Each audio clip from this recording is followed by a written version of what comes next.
I didn't like this game when it first came out, but now it's one of the more prolific experiences that I've had in a game.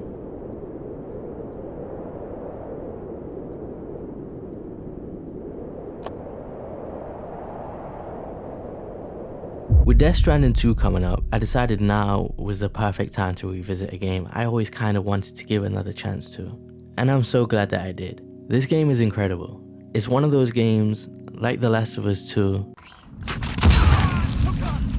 that after you play it, it leaves you feeling kind of empty. Because it's like, whoa, damn, what else is there to play that's as good as this now? And you play something, you load it up, and it just doesn't hit the same. But you have to be in the right mood to play and appreciate this. When you want something more lax and something more chill, you also have to dedicate yourself to it too. No flipping between this game and a bunch of others. You have to really lock in with it. Story-wise, it was just okay for me. It comes together and makes sense just fine by the end, but it's more about the unique characters that you meet that make the story interesting and gives a good enough backdrop to support the moment-to-moment gameplay, which is just delivering packages, delivering them on foot, delivering them on a bike, delivering them on a truck, delivering them on a zipline. There's a million different ways to make your deliveries, but the way you have to navigate the terrain keeps the game engaging and makes this walking simulator not feel so much like a walking simulator. Delivering your packages and taking in the music and taking in the scenery. Just overall, this very simplistic gameplay was entertaining. And as you get farther into the game, you're going to make it easier for yourself. And there's a great sense of progression here with different unlocks that let you walk faster, place your own shortcuts, and zip lines. I got to the zip lines way too late in this game. These are a complete game changer. I don't really like how they deteriorate and you have to fix them. It's an extra level of micromanagement I don't really feel like the game needs. But there is that more in-depth UPS simulator aspect to the game where you have to manage your load, pause, and say, well, I'm gonna take this and this and this and also some extra materials to build this road along the way, and also I'm gonna stop off here and maybe place some structures here just to make my trip back easier. And it's these different things you have to think about and take into consideration that make it not this simplistic, straightforward walking sim. That is where the depth comes in. But speaking of depth, let's speak about an area that lacks it. The gunplay is surprisingly mediocre. It isn't terrible, it's just by far one of the more lackluster aspects of the game. And some may say, well, that's not the focus of the game, that's not the point of the game. But it's a pretty decent part. There is a lot of mandatory combat sections in this game, and they're easily the worst part of it. A lot of the time you're like, damn, can I get back to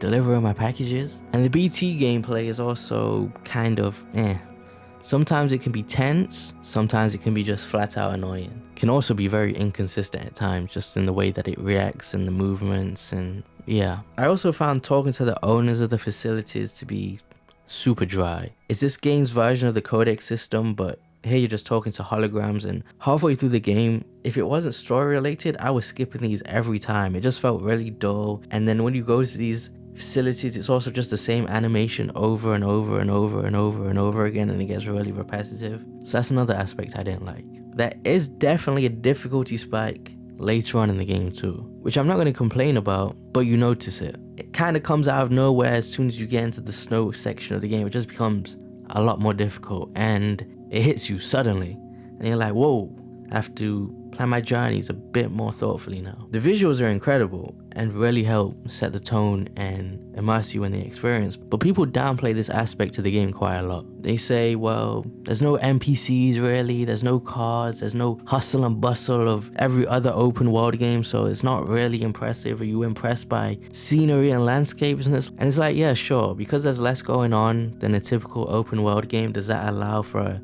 high fidelity? Sure, but I don't see how that's a con or takes away from the fact that it does look so good, and that does add to the experience. Not to mention, on top of that, I had zero performance issues throughout the whole game. I think sometimes that art doesn't change, we do, and I think that's why this game stuck with me so much on second playthrough.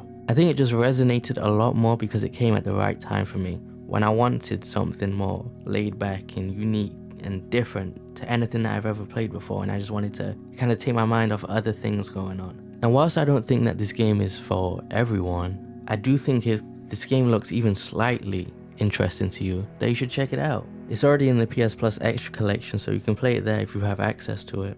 And the sequel is right around the corner, and I'm looking forward to it. However, I will say, as someone who put over 60 hours into this game, going for the 100% and getting the Platinum Trophy, and enjoying almost every minute of it, I did get my fill, and have a slight concern that the sequel might just not do enough and it will be more of the same. Improved for sure, but the same. And so that special novelty of this is something different won't be there anymore. I will say I've been avoiding trailers and press coverage to avoid spoilers because I know I'm already getting the deluxe edition of the game either way, and so I'll see for myself. So maybe they have shown a bit more and I'm just not informed. But either way, I'm there 2 days early and I'm hoping to be proven wrong, and I guess we'll find out very soon.